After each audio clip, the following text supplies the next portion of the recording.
Comenzamos a pesar de la maestra de aquí junto, que se oye más que mi voz ahí en video. Entonces tratemos de usar el ronco pecho, que hoy estamos cami de reloj. Una raya más al tigre. ¿Qué creen? ¿Un año más? No, el reloj, el otro. No, Casi desde los 30 años, nada más aguantó 10. Este reloj, por cierto, tendría que ver con nuestro curso, porque es un reloj inercial automático. Los llamados relojes automáticos, por el movimiento, es lo que les da cuerda para que pueda operar el mecanismo del reloj. Salió malito el reloj, a pesar de que supuestamente es de buena marca, salió malito porque se adelantaba 5 minutos cada 24 horas. Entonces, qué bueno que no, o sea, ya me acordaba y lo regresaba 5 minutos cada día.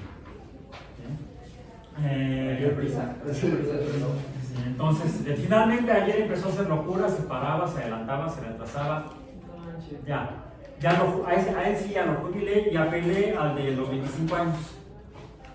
Es más viejito, pero este es electrónico. Este es electrónico, todavía funciona, nada más tengo que ganar la pila cuando ya no funciona, porque la pila se mueve. Dejé de usarlo porque con el movimiento se me zafa. Ya el broche no se da bien, porque ya tiene muchos años. Pero todavía funciona cronométricamente. Bien, entonces hoy estamos a 1 de febrero de 2024 en física biológica. Quiero poner introducción a la biología, no se puede hacer la. Bien, bueno, estamos ya tengo aquí el apunte de física, no de astrobiología. Entonces, física biológica, 1 de febrero de 2024, semana 10. Nuestra penúltima semana del trimestre 23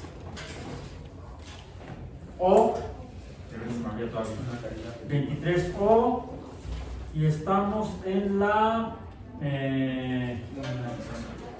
sesión 30, trigésima sesión, sí. 1 de febrero. Y esta semana hemos estado hablando de lo que concluimos al ver que al hacer pasar una corriente eléctrica por un conductor, este conductor mueve una brújula, la aguja de una brújula, la cual es magnética, es un material magnético, y por lo tanto concluimos que el paso de corriente por un conductor genera un campo magnético, y que ese campo magnético tiene la orientación de los polos norte-sur dependiente de la dirección de la corriente eléctrica, descriptible por la regla de la mano derecha. Si la corriente va, vamos a decir, de aquí para allá, según señala mi pulgar, el campo magnético tendría un sentido como señalan los demás dedos de la mano derecha. Diríamos que en el sentido opuesto de las manecillas del reloj. Si la corriente va por el conductor en sentido opuesto, entonces el campo magnético presenta un movimiento en el sentido de las manecillas del reloj, es decir, opuesto. Lo que especifica o describe que se trata de un fenómeno de relación directa entre el campo magnético y el campo eléctrico, o la fuerza eléctrica y la fuerza magnética. ¿Qué es el campo? Sería algo relacionado con la descripción matemática de la fuerza eléctrica y magnética. Dijimos que la fuerza eléctrica depende de la constante eléctrica por el producto de las cargas entre el cuadrado de la distancia. Por lo tanto, si graficamos fuerza eléctrica contra distancia, dijimos que la fuerza, al aumentar la distancia cuadráticamente, disminuye la fuerza y por lo tanto tendría forma parabólica, no hiperbólica. ¿Sí? Va disminuyendo y disminuye así de rápido diríamos, al alejarse poquito, la fuerza cae mucho. La atracción por repulsión entre cargas disminuye grandemente, aunque se separen la ubicación de las cargas una distancia pequeña, porque es cuadrática la relación inversa. Y como la fuerza magnética es proporcional o es igual a la constante magnética por el producto de los polos entre el cuadrado de la distancia, su comportamiento, distancia contra fuerza magnética, pues es igual para vuelta. Ahora, esto por un lado. Finalmente vimos que la relación constante eléctrica de la constante eléctrica respecto a la constante magnética, esto con base en la observación experimental empírica observada por Ørsted y confirmada por Faraday, de que de alguna manera se relacionan la electricidad y el magnetismo, nos dio la raíz cuadrada de este cociente, un número que corresponde, y vamos a ponerlo así en la unidad que todo el mundo maneja, en las unidades que todo el mundo maneja, que conoce más popularmente, kilómetros entre segundo, que es la que luego usó Einstein en su famosa ecuación para mencionar o nombrar a la velocidad de la luz, c. En otras palabras, el hecho de que la electricidad y el magnetismo conformen un solo fenómeno o electromagnetismo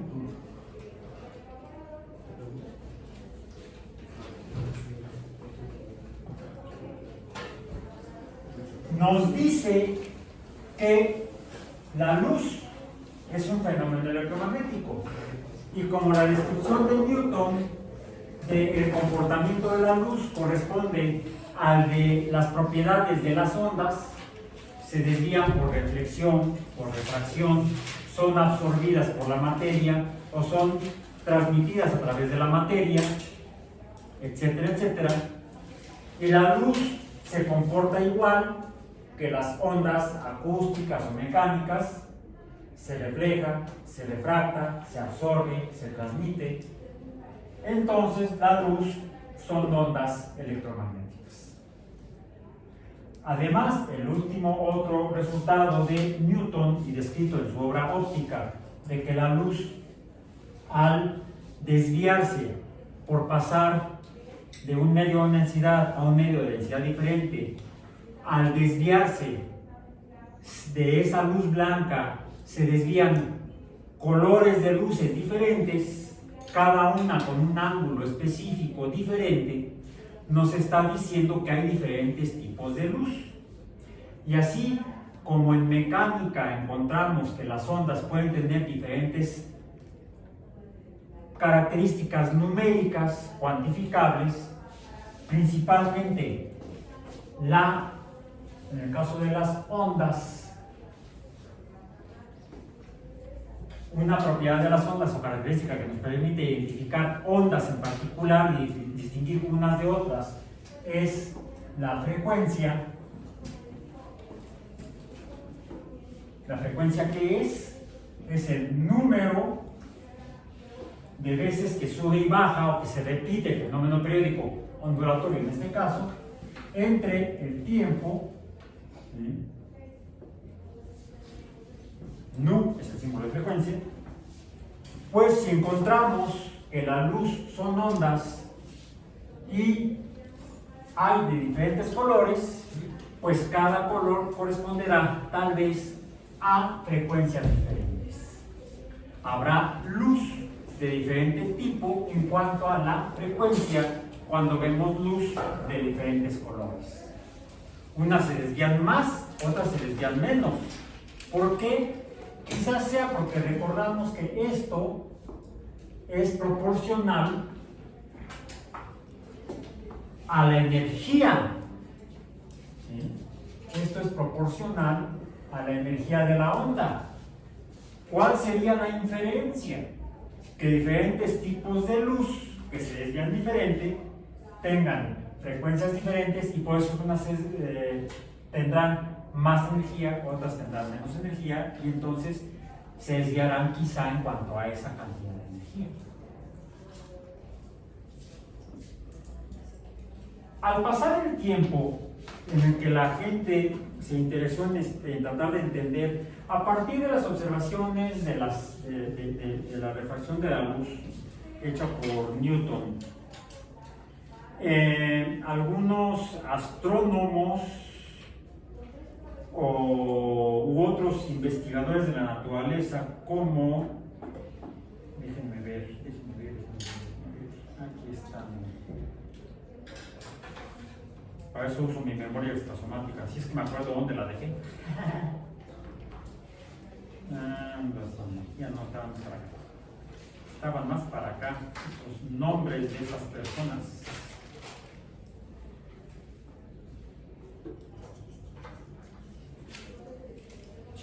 Chin. ¿Dónde los puse? Ya me pasé. Sí, me pasé, déjame ver. Según yo no los he borrado. Ah, sí, aquí están. Aquí están. Bien. Entonces, tenemos primero a Newton. Newton describió esto. Y Newton describió que había ¿cuáles colores de luz? No es morado. Lila tampoco. Violeta. Me gusta más el violeta. Ese no. Violeta, vamos a decir. Voy a comenzar con el otro extremo. El rojo, red. Luego el anaranjado. Luego el amarillo. Luego el verde. Luego el azul. Y luego el violeta. Una ventaja es que el rojo y red empiezan con la misma letra y violet y violeta empiezan con el mismo, con la misma letra V. Bien, bueno. Esto fue Newton. Y él observó que, voy a aprovechar que aquí tengo azul,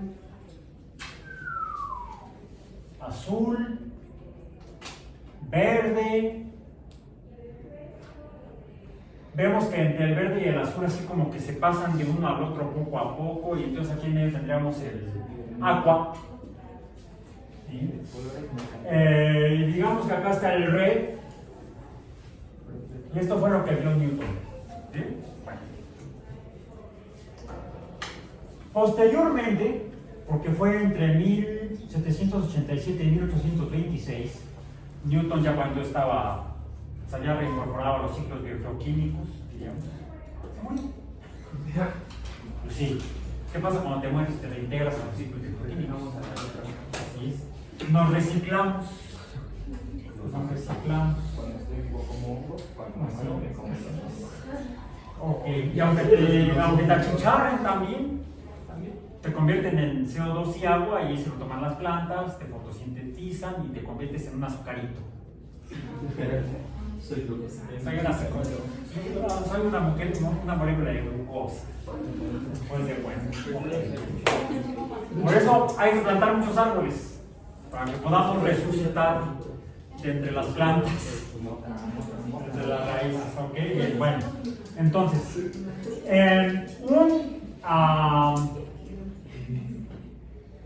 un sujeto teutón o germánico, de apellido Fraunhofer, sí, ¿verdad? El apellido, luego dicen. Fraunhofer, es con una F. Fraunhofer lo que observó fue que esto lo descubrió Newton observando al Sol con su prisma, salió de sus colores, y los que no interactúan. Fraunhofer hizo lo mismo, pero puso el sistema de un teodolito, que es un telescopio, un pequeño telescopio, después del prisma. Y lo que observó fue que del Sol realmente no salían esos colores. Ahí ya. Encontró entonces él lo que vio fue que eran rayas de colores, no colores continuos como los que vio Newton, sino rayas de colores. Como espectro. Que el espectro en realidad no es continuo, sino que está segmentado. A esto se le llama actualmente rayas espectrales o líneas espectrales. Y son características de cada fuente de luz.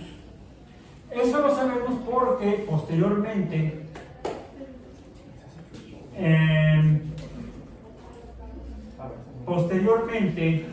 Gustav Kirchhoff y Robert Bunsen, ya hablamos de ellos y ya usamos sus mecheros de Bunsen, ellos observaron que al quemar diferentes, ellos trabajaban para la industria del carbón en la región central de Europa, en Austria, Hungría, ahora le llamamos Alemania, Austria, Suiza, Hungría. Eso fue en el siglo XIX también. Kirchhoff y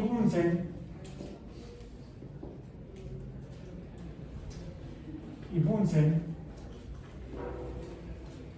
lo que hicieron fue, Bunsen mejoró un quemador de gas natural para que saliera una flama lo más limpia posible. Por eso el mechero, por eso lo usamos en el laboratorio, porque se logra una flama muy homogénea, además de muy alta temperatura. Y observó Bunsen y Kirchhoff, de hecho ellos observaban esto.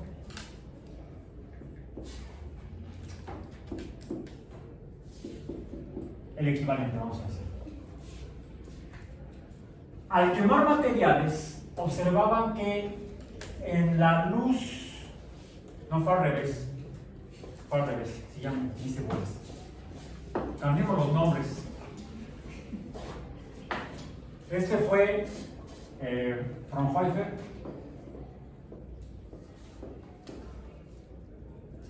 Fraunhofer observó las sombras, las rayas oscuras en el espectro continuo de Newton, o de la luz vista por Newton del Sol.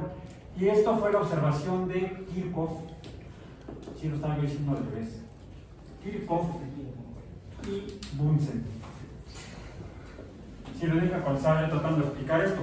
Al quemar diferentes materiales observaron que emitían solamente luz en regiones específicas que corresponden a las sombras que observó von Fraunhofer en el caso de la luz proveniente del Sol. Esto sería lo que llamamos el espectro de emisión del material. Diferentes materiales al quemarse emiten luz de color diferente, mientras que esto sería lo que llamaríamos el espectro de absorción. De hecho, lo que estaba viendo aquí Fraunhofer era más que el espectro de emisión de la luz del Sol, era el espectro de absorción de los gases de la atmósfera del Sol. Sí, el Sol tiene atmósfera. Tiene gases. Más allá de la masa de plasma que está emitiendo luz el Sol, hay otra cubierta gaseosa u otro conjunto de gases que no emiten luz porque no tienen la temperatura suficiente, sino que al contrario, absorben la luz del plasma que está emitiendo el Sol. Como los agujeros negros. No, en ese caso, un agujero negro es una estrella tan grande en masa, que la fuerza de gravedad de toda esa masa es tan grande que se colapsa cuando muere finalmente, cuando la energía del calor de las reacciones de fusión atómica, hidrógeno, forma helio y sale energía, luz de todos estos colores. Pero como esto depende de que haya hidrógeno para que se haga la fusión, cuando se hace la fusión el hidrógeno desaparece, se transforma en helio, luego es el helio el que empieza a colisionar y a fusionarse y forma 2 más 2, 4. ¿Cuál es el elemento 4? Saquen sus tablas periódicas, ¿cierto? Boro, ¿no? Creo.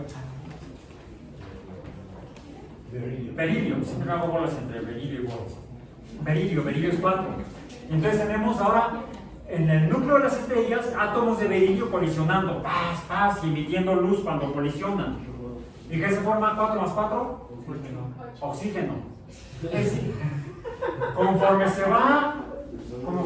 va envejeciendo una estrella, va aumentando el número la cantidad de elementos químicos, el número atómico de los elementos que se forman, y va disminuyendo la cantidad de elementos de menor peso, peso atómico y por tanto número atómico.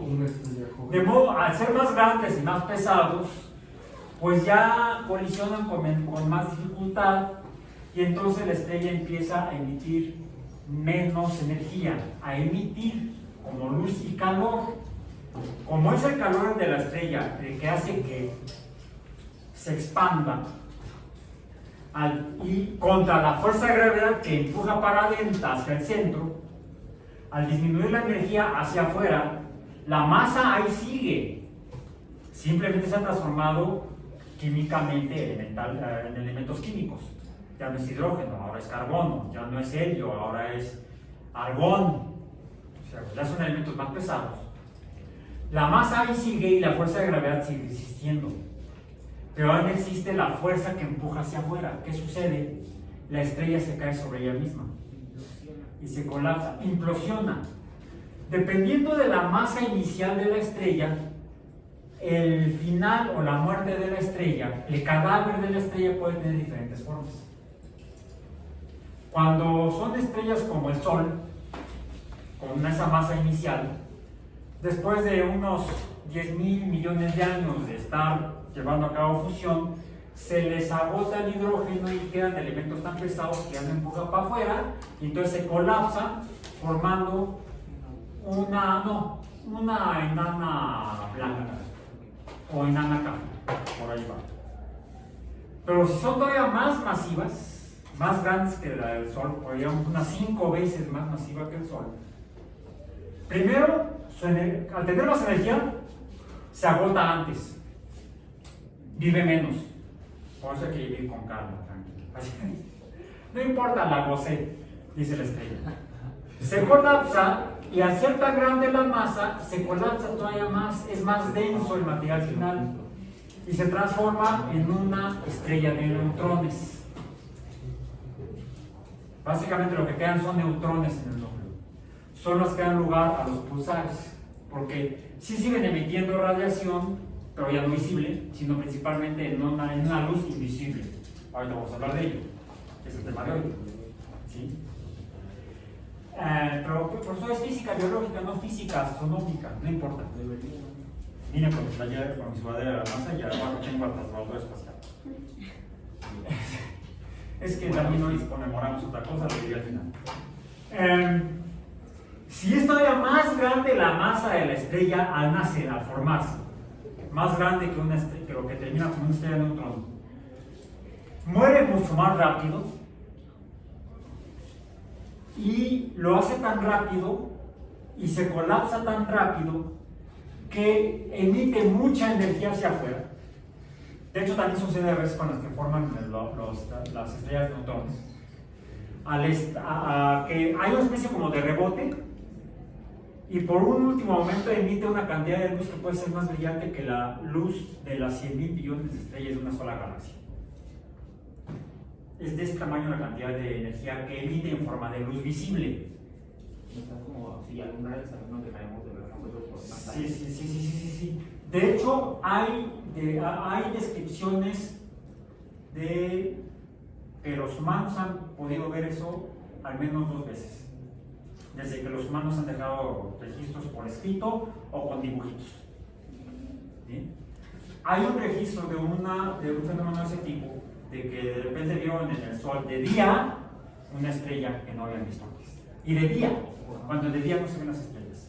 Quiere decir que la luz es más brillante que la del Sol. Vamos, no opaca el Sol, pero sí se alcanza a ver. Y como está muy lejos, pues es muchísima la luz que está emitiendo. Hubo una que fue en tiempos, debe haber sido hace más de 2.000 años.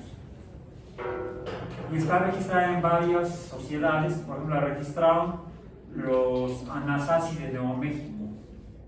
Y porque está el registro en una pintura, en una pared, donde hay otras cosas pintadas ahí. Está pintada una estrella más grandota que la luna, y no es el Sol. Y hay otro registro ya por escrito en 1530 y algo, donde astrónomos europeos registraron lo que llamaban una estrella nueva. Una estrella que no habían visto, que de repente vieron que iluminó y fue visible durante varios días y de repente ya no. Le llamamos la estrella nueva de 1530, no me acuerdo qué año fue. Ahí búsquenlo así que googleenlo. Se llama como estrella nueva, estrellas novas. Actualmente las conocemos como supernovas. Una supernova es una estrella tan grande, tan masiva, que al colapsar, en su momento de que ya no tiene energía para afuera, lo hace tan rápido que emite una cantidad de luz. Cuando hay estrellas que nacen con masa o se forman con masa mucho más grande, viven menos, duran menos, acaban más rápido con su material y se colapsan.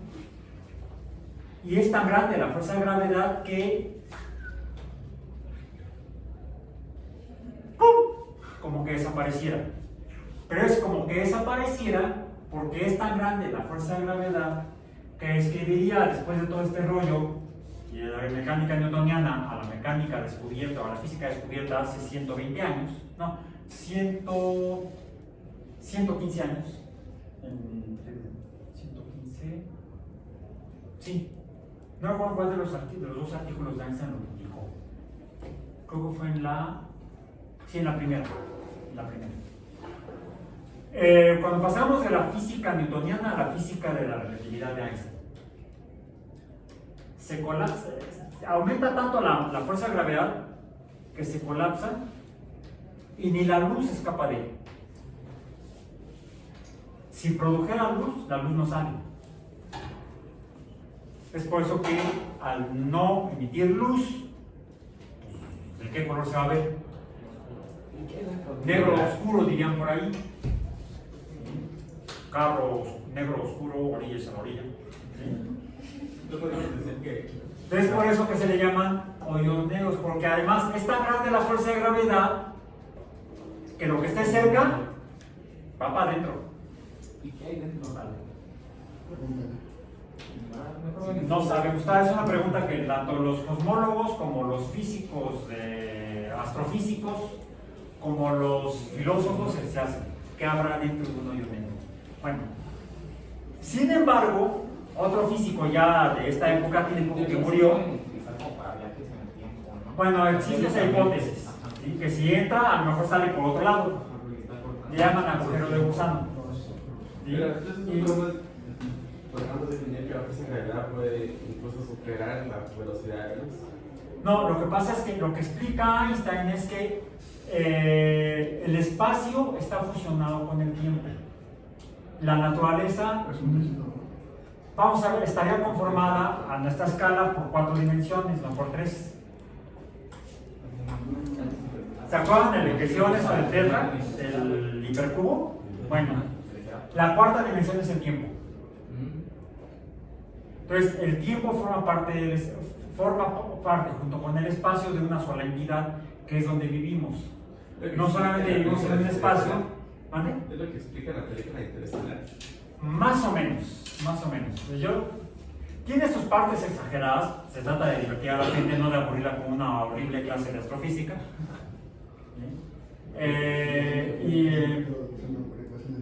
Mucho de lo que plantea está basado en la física que se conoce hasta el momento de la producción de la película. De hecho, el guión fue escrito con la asesoría de un premio Nobel en física.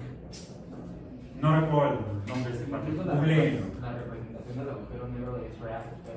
Es muy realista, vamos a decir. Muy realista. ¿Vale? ¿Qué veces teníamos al agujero negro, no? Tom 618. No me acuerdo. Luego hacemos una discusión sobre eso. Pero el punto es este: el espacio y el tiempo forman una sola entidad, y entonces al deformarse el espacio se deforma el tiempo. Porque el tiempo sería algo que ocurre en el espacio, y si el espacio se colapsa, pues también se colapsa el tiempo. Y es por eso que el espacio pasa. Entonces, mientras mayor sea la fuerza gravitacional, también es más largo el intervalo entre eventos o el tiempo. Pero eso, por eso es que se aletarga, esto que explica una de las dos Siempre me hago bolas con las dos teorías de Einstein, la de la relatividad general y la relatividad especial. ¿Cómo para eso las googleo? ¿Cómo explicaría que una persona en la Tierra envejece más rápido que una persona en el espacio? A ver, O sea, fíjense, voy a hacer ahorita rápidamente un experimento con el que nos permite entender eso. Esto es un reloj. Y es como el reloj de péndulo, pero este va a ser un péndulo vertical. Un segundo. 1, 2, 3. Está estático. Está aquí en la Tierra. Lo ponemos en un. Vamos a venir para acá. Lo ponemos en un cohete. Y este cohete va a empezar a aumentar su velocidad. El intervalo de tiempo es el que viene para acá y acá. Un segundo, 2 segundos, 3 segundos, 4 segundos, 5, 6, 7, 8. Cuando se empieza a desplazar,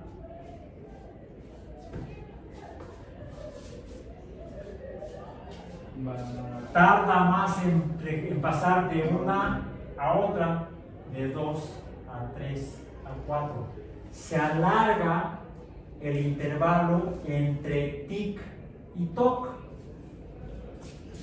Tic, toc, tic, toc, tic, toc, tic, toc. Por eso es que se aletarga el tiempo, se hace más largo cuando viajas más rápido, a mayor velocidad. Y mientras más te acerques a esta velocidad, mayor será el intervalo entre tic y toc. Ahora, como el espacio se deforma en función de la masa,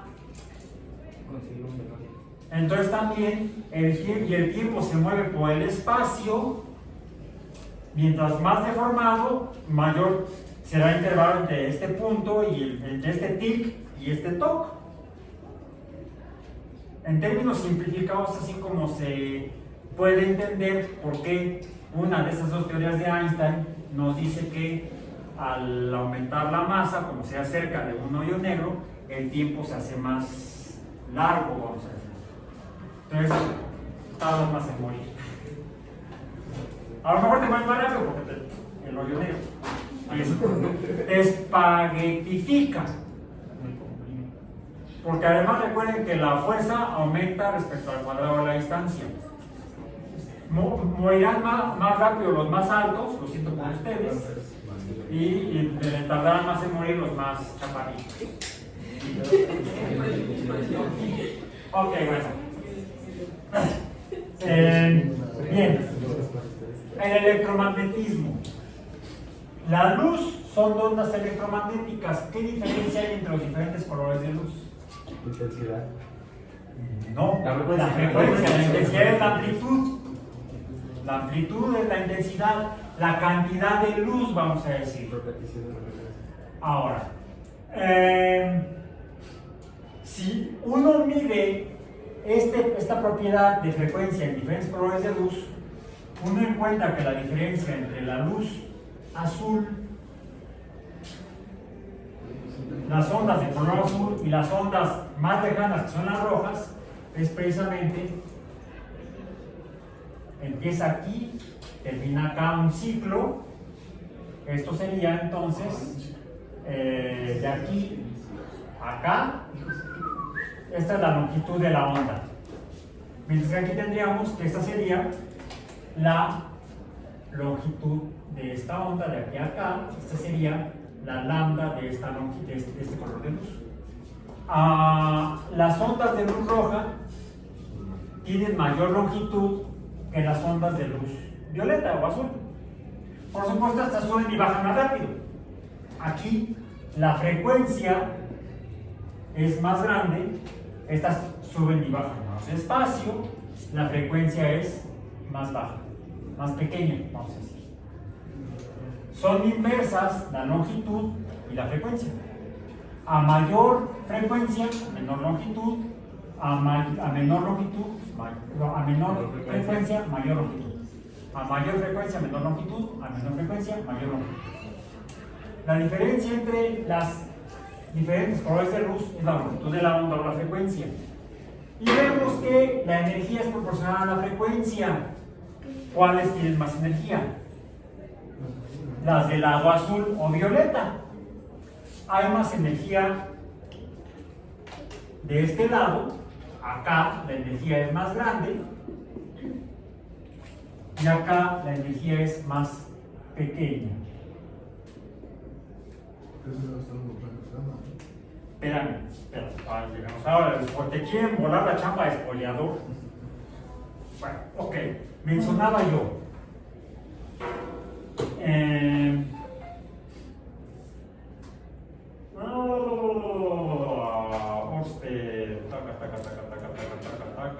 Taca.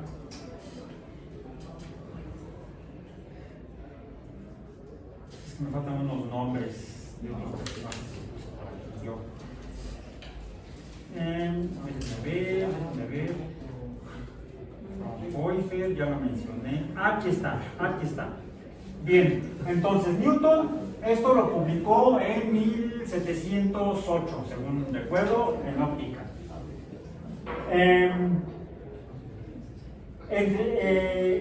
Posterior a Newton, que fue en el siglo XVIII, ya 1700, aunque los experimentos lo hizo en el siglo anterior, 1660 y algo, lo publicó hasta el siguiente siglo, así que no pierdan la esperanza.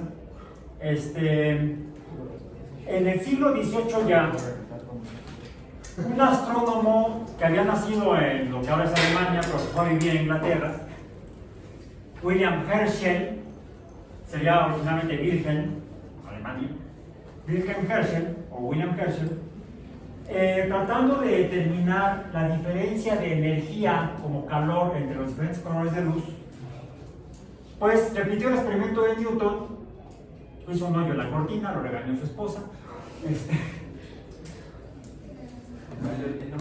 El nombre de la ciencia. Y puso un prisma y a donde llegaba la luz de diferentes colores puso varios termómetros. Y puso un termómetro acá, fuera de donde llegaba la luz roja. Aquí debajo del rojo puso un termómetro como control para medir en función de la temperatura del termómetro cuál tendría más energía térmica. Y entonces al pasar, cambió poquito, este cambió más, pero ¿cuál era la temperatura de la habitación? Y cuando ve el termómetro que está junto al rojo, pero que no le llega a luz roja, vio que tenía la temperatura más alta. ¡Magia! Una luz más caliente, pero invisible a la vista. Invisible al ojo humano. Bueno, como está debajo del rojo, ahora le llamamos infrarrojo. William Herschel descubrió en el siglo XVIII la luz infrarroja. Sí es luz, pero no la podemos ver. La sentimos como calor. Cualquier cuerpo que esté emitiendo calor está emitiendo infrarrojo. Vimos en el experimento de... Entonces es como funcionan las cámaras que detectan la temperatura. Sí, detectan el calor, detectan el infrarrojo. Vimos que cuando cierro el circuito de una fuente, por ejemplo de 9 volts, está emitiendo luz, pero no la veo. Vamos a ver si la puedo. Tiene que quemar. No, sí está.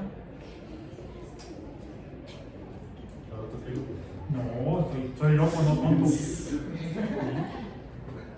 Ahí está. Pero bueno, igual lo vimos, es más, es la misma pinza porque ahí tiene el pedacito de grafito. Quería ver. Bueno, ya vimos que es más, sí, ahí va. Poco a poco. Aquí tengo un Kleenex. Bueno, no sé si es Kleenex o es Elite, es un pedazo de papel. En fin, ya ven que luego cuando uno quiere hacer el experimento. Bueno, pero pues aquí está el fragmento de grafito pegado. Ahí está, el experimento de la clase pasada. Vimos que sí emite luz.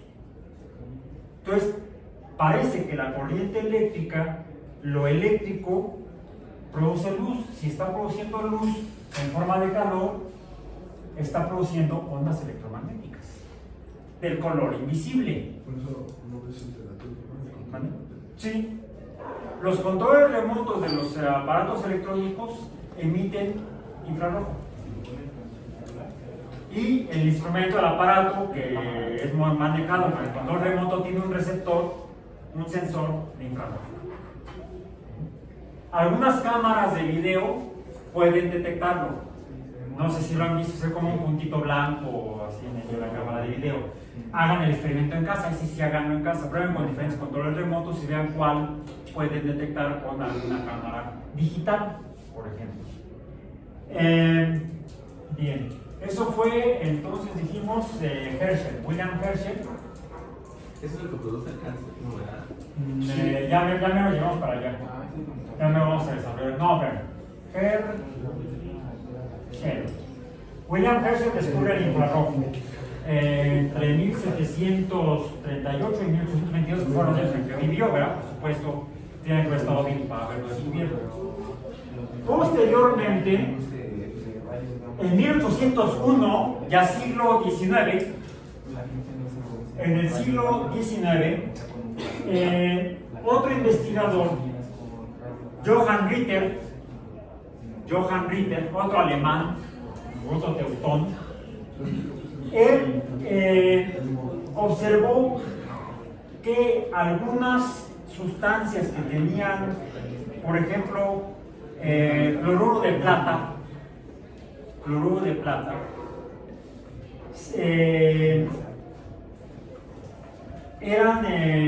se oxidaba la plata. Se pasaba de cloruro de plata a óxido de plata, aunque según él estaba tapando la luz para que no se iluminara el papel mojado con el cloruro de plata. De hecho, ese fue el principio del descubrimiento de la fotografía. Curiosamente, alguien que también estuvo trabajando en el desarrollo de la fotografía fue uno de los hijos de William Herschel, Joseph Herschel, igual que Ritter, a principios del siglo XIX, finales del siglo XVIII, del siglo XIX, trabajando en el desarrollo de sustancias que se modificaran con la luz para poder registrar imágenes, vieron que aún algunas muestras de papel que tenían cloruro de plata, la plata se transformaba, se oxidaba formando óxido de plata y no estaban iluminándolas. Quiere decir que había alguna otra fuente de una luz invisible que estaba oxidando a la plata. ¿Bien? Óxido. Entonces vieron que era una luz que estaba más allá del violeta. Descubrieron entonces el ultravioleta.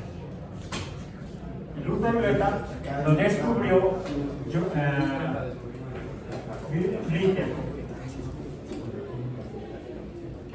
Ritter descubre el ultravioleta. Bueno, ¿qué diferencia hay entre el infrarrojo y el visible? ¿Y qué diferencia hay entre el visible y el ultravioleta? Que el infrarrojo tiene menos energía que el visible y que el ultravioleta tiene más energía que el visible. Bueno, ahora sabemos que hay más luz. De hecho, el infrarrojo se produce cuando pasa una corriente eléctrica. Siempre que se produce una corriente eléctrica, se está produciendo no solamente infrarrojo, sino incluso otra luz invisible también que tiene todavía menos energía que el infrarrojo. Y les voy a mostrar que tiene tan poca energía que no pasa a través de algunos materiales. A ver, quitemos esto de aquí, pasemos esto para acá y va a ser nuestro último experimento de hoy. Van a ser tomas, experimento rápido. Traje este pedazo de papel aluminio. Traigo aquí mi teléfono celular. Bien. No. Quien quiera, les doy mi número. Algunos ya lo tienen por cierto. Bueno, a ver, tienes. Es el 5519.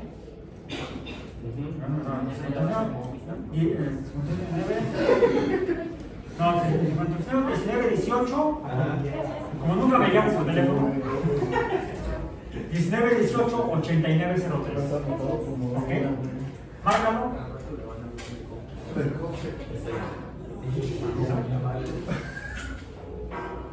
Aquí está. Ya sonó, ¿ok? Cuélgalo. Cuélgalo. Ok. Lo voy a poner envuelto en papel. Márcalo otra vez.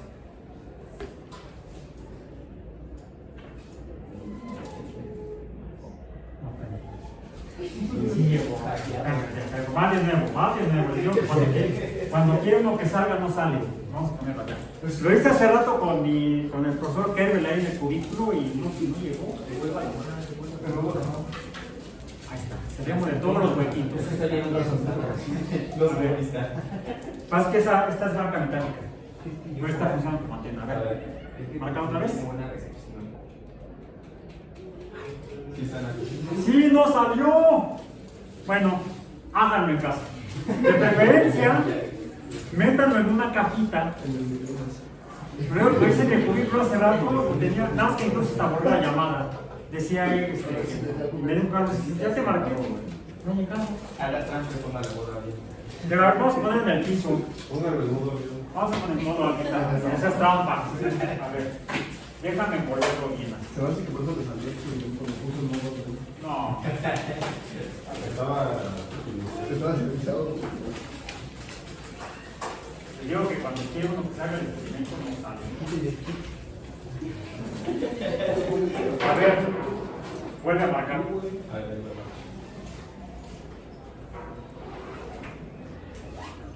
No, sí está llegando. Háganlo en casa, prueben con dos teléfonos, pónganlo uno adentro de otra. De una caja envuelta con papel aluminio. Bueno, pues se han dado cuenta que cuando entran a un elevador no funciona. Bueno, es por eso. Están adentro de una caja metálica. Finalmente, ¿cómo sabemos que las ondas, que se produce electricidad y que la luz efectivamente se produce con corrientes eléctricas? Tengo aquí lo que es una lámpara de Tesla. Produce una corriente directa, una corriente como la de una pila, entre un electrodo negativo, que es el poste que está dentro, y un electrodo positivo, que es el vidrio. El vidrio ya vimos que es positivo. Lo que estamos viendo aquí como rayos azules, en realidad es el aire de la atmósfera que está conduciendo las cargas eléctricas negativas del poste hacia el polo positivo, que es el vidrio. Bueno, ok, pero eso es una corriente eléctrica. ¿Y dónde están las ondas electromagnéticas invisibles? Para que yo pueda cualquiera de estas dos lámparas, tendría que hacerle pasar una corriente eléctrica. ¿Eh? ¿De veras? No.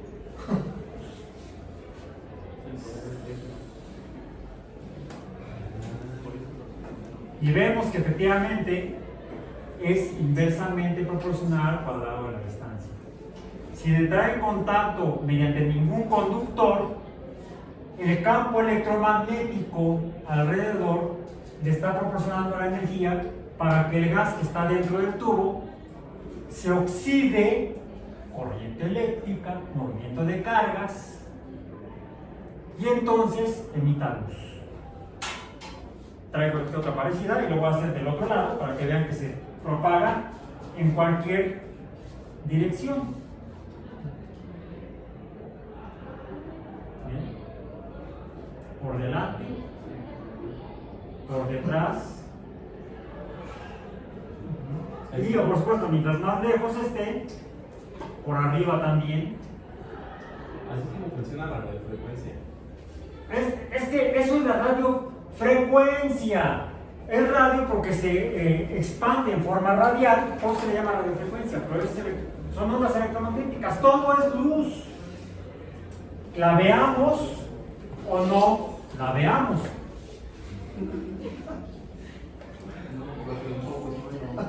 Como el tío Lucas. Y por hoy, no sería, eso es todo, amigos, no es turururún. Nos vemos la próxima. Se acercó con su teléfono, se chicharro, se cae.